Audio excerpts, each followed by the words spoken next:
9 மாதம் போராட்டத்துக்கு அப்புறம் இப்போ தான் விண்வெளியிலேருந்து தர இறங்குறாங்க.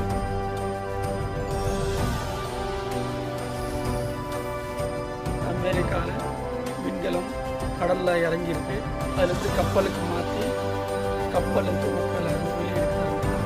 விண்வெளி இந்த கப்பல்லேருந்து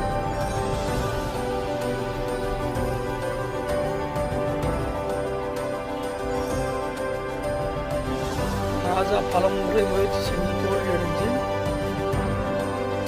டெஸ்லாவுடைய டிராகனுங்கிற விண்கலத்தை பயன்படுத்தி டைப் செஞ்சு போய் காப்பாற்றிக்கிட்டு